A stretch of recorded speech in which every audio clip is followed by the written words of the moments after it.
Hello, fellow Overwatch gamers. This is Dr. Shrivira, and get ready to Overwatch this video because I'm gonna take a complete in-depth strategy guide for Reaper. You want to play a team FPS game, but you want to have it feel like you're playing more of a single-player game? Yeah, then Reaper is the closest choice for that. Reapers work a lot different than other heroes in Overwatch. Instead of sticking around your team tank or healer, Reapers tend to go off on their own and have multiple purposes to fulfill, which includes scout, harass, and ambush your enemy, usually without the help from other teammates. Reaper's offensive abilities allow him to seamlessly move around the map behind enemy lines and do a quick surprise attack and then reappear somewhere else to do more surprise attacks. Reapers excel at taking out tough defenses like Bastions and Widowmakers. As you can see, Reapers can really throw off the enemy, making them more vulnerable to the rest of your team. Here's the complete guide, so I'm gonna go step by step. So, step number 1, here's the base hit points. It is 250, and coming on to the passive ability, it is called the Reaping. Reaper can collect soul globes to regain health. Each globe gives plus 50 HP. Only Reaper can see the soul globes and they appear after Reaper makes an elimination. Each globe heals 50 health. The soul globe only lasts on the battlefield until the hero returns back to the game. The passive ability allows Reaper to keep going without having to worry about getting healed by his team. At full health, you cannot pick up soul globes even though they will still drop. Next, coming up to the primary weapon, which is the Hellfire shotguns. Reaper tears enemies apart with the twin shotguns. They have an ammo of 8 and a damage of 2 to 7 per pellet, 20 pellets per shot. It's a maximum of 140 max damage per shot with a huge fall off distance. The rate of fire is 2 per second, the reload is 1.5 seconds, and yes, it supports headshots. Reaper's Hellfire shotguns deal massive damage in close range. Beside a Bastion sentry, Reaper's Hellfire shotguns do the most close-up DPS out of any other hero's attack weapons in the game. Reaper's shotguns have fall-off distance damage the further it hits something. From mid to long range, Reaper does much less damage as the fall-off starts from short range and drops dramatically. Another tidbit is when you reload your shotguns, Reaper will simply drop his pair of shotguns on the ground and pull out a brand new pair within his trench coat. The used shotguns on the ground will disappear after about 5 seconds. This is important because if you see these shotguns laying around in the game as another hero, this is an indicator that an enemy Reaper could be lurking nearby. Next up is the Wraith form. The ability has a cooldown. Reaper becomes a shadow for a short period of time, while in this form he takes no damage and it's able to pass through enemies but cannot fire his weapon or use his abilities. It has a duration of 3 seconds and a cooldown of 8 seconds. Wraith form does not make Reaper invisible to enemies, but he is invulnerable for the duration of the ability. The main use of Wraith form is to avoid enemy fire. When you see yourself losing a battle, just use Wraith form to escape out of the fight to a nearby healer or a health pack. Reaper should try to stay around escape routes or hallways. This allows Reaper to move around the map, doing his surprise attacks while using his Wraith form to move through these escape passages on the map. Wraith form counters virtually every ultimate in the game. The less obvious ones include Zarya's Graviton Surge, Mice Blizzard, Tracer's Pulse Bomb, and McCree's Deadeye. Another important thing to know is that using Wraith form dispels all debuffs. Most importantly, Zenyatta's Discord Orb and Widowmaker's Venom Mines. Wraith form can still be used to contest objectives, pick up health packs, and soul globes. Next up, you got Shadow Step. It also has a cooldown. After making a destination, Reaper disappears and reappears at that location. It has a cast time of 2 seconds and a cooldown of 10 seconds. Shadow Step allows Reaper to move around the map in places where Reaper couldn't go otherwise, such as high ledges or right behind the enemy. When Shadow Step is used, there will be a visual and audio marked destination indicator to alert the enemy that Reaper is teleporting in. This can warn them ahead of time to prepare a headshot at Reaper once he teleports to the destination. There will be a short stun time from your original spot before teleporting to your destination, like about 1 second. So you must be very careful where you use this at. Try to be as sneaky as possible. Try to use it in places where the enemy may not be able to see, such as all the way behind them in rooms, hallways, or high up ledges. Keep a mental note what is around you at the time of teleporting, along with what enemies are around your destination. Coming on to the ultimate ability, it's the Death Blossom. In a blur of motion, Reaper empties both Hellfire shotguns at breakneck speed, dealing massive damage to all nearby enemies. It has a duration of 3 seconds and 200 damage per second, with an 8 meter radius and no headshots. Death Blossom is very deadly short range damage dealer that does 360 degrees of damage all around Reaper. It is best used when there are a lot of clumped up enemies in a short radius, as it can wipe all of them out easily as long as they do not kill you first while executing Death Blossom. While doing Death Blossom, Reaper is still vulnerable, so one must be very careful before using it. Here are a few quick tips you guys may not be knowing. See, while to make Death Blossom more safe and more effective to use, here are a few important indications. Use it when your teammates are distracting your enemy. Use it as a surprise attack by dropping down from a higher spot using Shadow Step to get to these high spots. The enemy may not react fast enough to kill you. You can't cancel Death Blossom while using it, but you can still use your direction keys to move around while it is activated. You can even jump as well. Next, you can still pick up Soul Globes while Death Blossom is activated, which could help you survive longer while using it. And one more thing, your teammates can also do one of the following to protect Reaper and to make Death Blossom more useful. When Zarya uses her Graviton Surge ultimate, it makes all enemies clump up together, then it's the perfect time to use it. When Reinhardt uses his ultimate Earth Shatter, which slams the ground in front of him and drops all the enemies in front of him, this is the right time. When Mei uses her ultimate Blizzard, slows and freezes all the enemies in a large radius, use it again. When Diva uses her Defense Matrix ability, stops all incoming projectiles for a few seconds, do it just behind her. When Winston uses his Barrier Shield for protection, it's also a good option. And here are the hard counters to Death Blossom. There are many counters, but some of the hardest counters include Roadhog's Chain Hook, it will cancel out the Death Blossom, Lucio's Sound Barrier, McCree's Flashbang, shields from either Winston or Reinhardt, and Diva's Defense Matrix. Genji's Deflex can be deadly because it can first Swift Strike to your Death Blossom, then activate Deflect to quickly kill your. Then Reaper's strengths and weaknesses versus all other heroes. This is one of the important topics in this video. Do give due importance to this because it's going to help you in the long run. So here are the strengths of Reaper, he is good against. So first up, Bastion. Bastion's worst nightmare is being flanked from behind, and who excels at flanking the best? Reapers. Reapers are a great counter to Bastions thanks to his Shadow Step ability. Simply Shadow Step out of the Bastion's line of sight to get behind him to finish him off, then use Wraith Form to escape from the rest of the enemy fire. Remember that a Bastion sentry takes double damage from the rear. If he turns around and starts firing at you, simply walk through him and continue firing. Most likely Bastion will be too confused on where to turn. Thanks to Reaper's Shadow Step ability, he's also a good counter for an elevated Bastion due to Mei's Ice Wall boost. Next up, Mercy. It's generally Reaper's job to take out Mercy. Reapers tend to have the easiest time getting the closest to Mercy. Work your way around the enemy and focus on taking her out first if you can. Death Blossom comes in handy, especially when Mercy around multiple allies.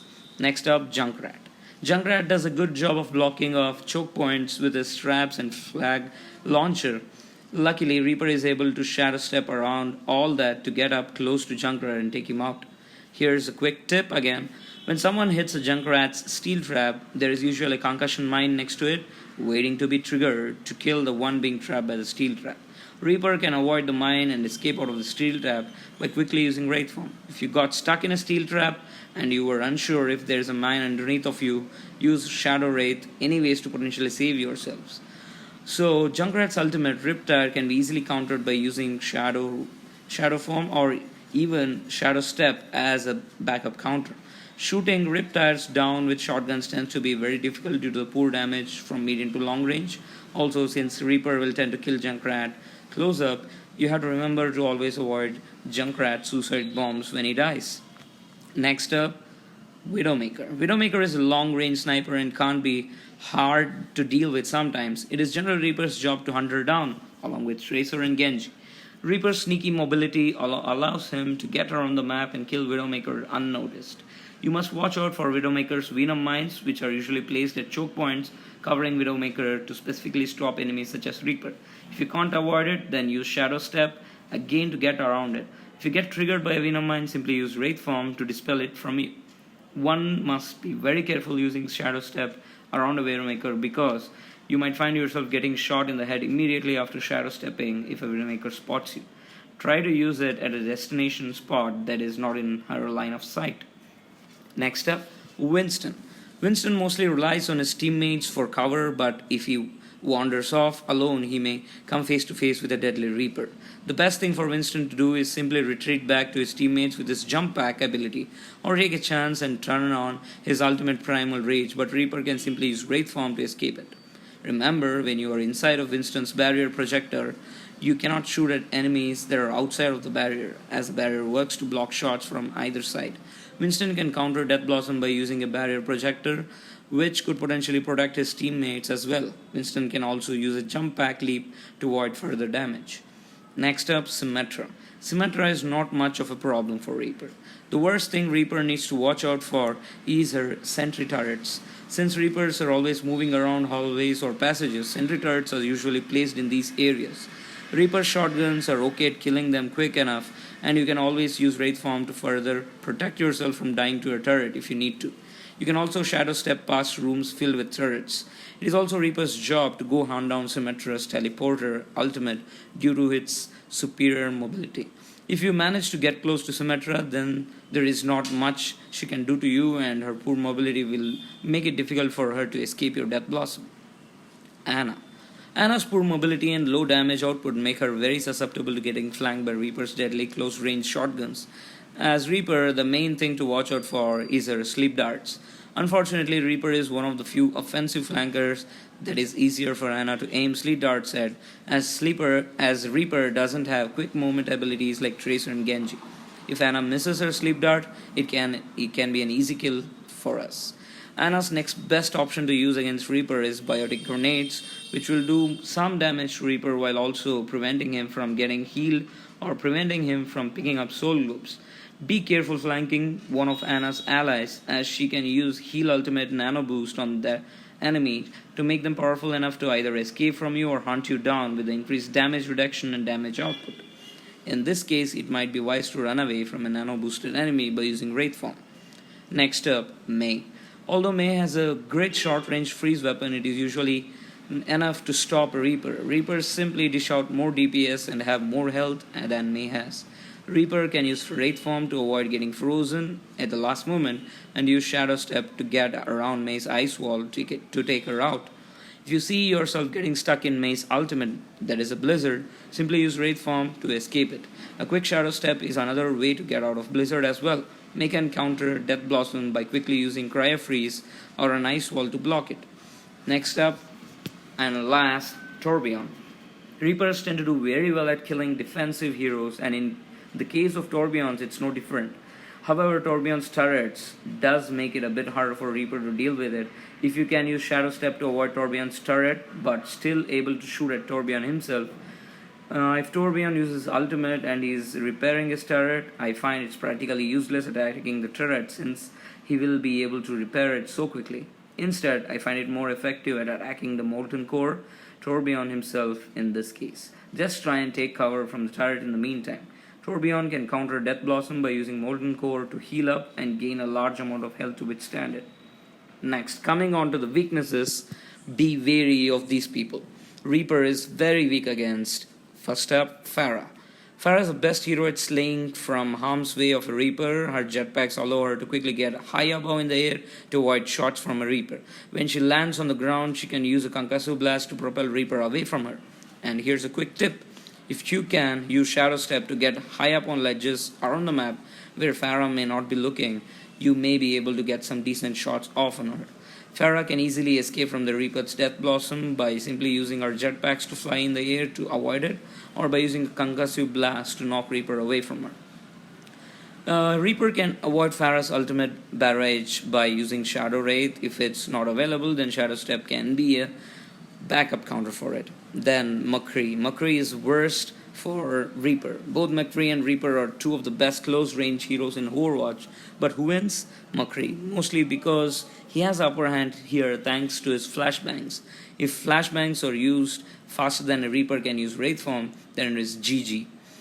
Flashbangs also interrupt Reaper's ultimate Death Blossom, totally cancelling it out. It is best to only face a McCree if you're flanking him from behind. Once he turns around and looks at you, I would immediately use Wraith Form to escape unless you are for certain his flashbang is still on a cooldown. If you see McCree using his ultimate Deadeye and you don't have enough time to lose line of sight from it, then Wraith Form is the best escape from it. Shadow Step may not give you enough time to avoid it. Next up, Lucio. All of Lucio's abilities are a threat to Reaper. Lucio can use his crossfade, speed or heal aura on his whole team to help them avoid Reaper and his close-up shotguns. Lucio can use Sound Wave to knock back approaching Reapers, and his ultimate, the Sound Barrier, protects him and his whole team from Death Blossom. When Lucio uses Sound Barrier, it's usually best to not engage in combat for a few seconds, and it's virtually pointless attacking the high shields that his allies can receive from it. This would be a good time to reposition yourself elsewhere to confuse the enemy of your whereabouts. Next, Reaper is... these are the next characters where I say it's neutral. He's neutral with Hanzo. Hanzo should be one of Reaper's prime targets. Dealing with a Hanzo is similar to dealing with a Widowmaker. Reaper can sneak around the map and take Hanzo by surprise. Hanzo has very little escape methods, so a close-up Reaper is very deadly. When coming up close to Hanzo, he can kill Reaper with a scatter arrow shot to the ground in front of you. You can kind of avoid this by jumping continuously when you get near him. When Hanzo uses his ultimate Dragon Strike and you find yourself caught up in the midst of it, you can use Wraith Form to escape it safely. Next up, D.Va. Even though Reaper out DPS's D.Va at close range, she still has enough hit points to take a number of hits. Since both heroes have great escape mechanisms, it usually doesn't result in a kill from either hero most of the time. D.Va can use her boosters to boost away from Reaper, protecting her from not only Reaper's shotguns but from Death Blossom as well. D.Va's ultimate can be easily avoided with Wraith Form or Shadow Step. Next, Zarya. Reapers tend to avoid coming in contact with Zarya since she is usually with her team absorbing damage. She can avoid being attacked with her particle barrier and can take a number of shots to take her down. Reapers are usually in the clear of Zarya's ultimate since Reaper is usually not around his team most of the time. If Reaper does happen to get caught in Zarya's Graviton Surge, she can simply escape out of it with Wraith Form. Death Blossom can be deadly to Zarya if she cannot use a particle barrier to protect herself from it, as her slow mobility will easily get her stuck in it. Next, Roadhog. Be careful using Death Blossom around a Roadhog because he can use his chain hook on you to cancel it out. Try to time your Death Blossom so you can execute it when Roadhog's chain hook is on a cooldown to avoid it. Roadhog can also use his ultimate Whole Hog to knock a Death Blossom away from his allies. Roadhog's Whole Hog can be countered by using Wraith Form. Genji. Going up against Genji is somewhat of a fair fight. Both heroes have ways to escape out of combat. Genji will still want to keep his distance from Reaper. Genji's deflect is devastating to Reaper. If you fire at Genji with his deflect on, he will be able to instantly transfer the damage right back at you due to the instant hit scan nature of the Reaper's shotgun. If a Genji sees a Reaper using Death Blossom, he can swift strike right up to you and then activate his deflect, and it will usually kill Reaper very fast. So remember that Genji is very vulnerable while using Dragon Blade, so a few shots can still take him out quickly, but be careful because Genji can still use deflect while Dragon Blade is active. Tracer. Both Reaper and Tracer have similar roles they pursue, but when they come head to head with each other, it all comes down to who has quicker use of their abilities. The main thing Reaper needs to watch out for is when Tracer uses her ultimate, Pulse Bomb. As soon as you see Tracer lob out her Pulse Bomb at you, quickly use Wraith Form to counter it. Next, Reaper. Reaper against Reaper rarely run into each other because they are off flanking the enemy, but if they come in contact with each other, it comes down to who gets their shots off first and correctly escaping out of combat with nice headshots. An enemy Death Blossom can be easily avoided by quickly using Wraith Form. Then Soldier 76 usually sticks around his team to support them with DPS and healing and doesn't usually come in contact with Reapers one-on-one a whole lot. Reaper can attempt to flank Soldier 76 from behind, which can result in a kill. However, he can sprint away from Reaper to avoid damage. Soldier's ultimate tactical visor can be deadly to Reaper as long as you can't take cover from it or activate Wraith form. Zenyatta's Discord Orb is what makes going one-on-one with a Reaper somewhat difficult. Zenyatta is a prime flanking target and should be high on Reaper's list of enemies to kill first. Zenyatta has a very little escape abilities, so Reaper should have the upper hand at killing him quick enough before his Discord Orb does any amount of damage to you. Even if you do receive the Discord Orb, you can remove it by simply using Wraith form. Then Reinhardt. Reapers rarely encounter Reinhardt one-on-one, and when they do, it can be quite scary for a Reaper. Reapers need to be close up to deal good damage to the enemies, but with Reinhardt, you don't want to get too close to him, or he will either use his strong melee attack or charge at you to attempt to pin you. Reaper needs to be extra careful around Reinhardt, keep a great distance than usual, and you'll be fine. If you can, shadow step to a higher ground where Reinhardt is at and shoot down with your shotguns. Reinhardt's weakness is a lack of vertical mobility, and there is not much you can do if an enemy is above him besides attempting to throw a fire strike, and you will be safe from his other rocket hammer attacks, his charge ability, and his ultimate earth shatter as well. Reinhardt's shield can be a strong counter to Death Blossom by shielding his team from the shotgun massacre. Okay, hope you guys enjoyed this deep strategy guide, the complete guide for Reaper. This is Dr. Shrivira signing out. If you guys like this video, please leave in the comment section below which hero you would like me to do a complete guide on. I'm planning to do a complete guide for all 22 heroes of Overwatch. See you guys in the next video, which will be uploaded every single day or alternative days. Thanks for watching.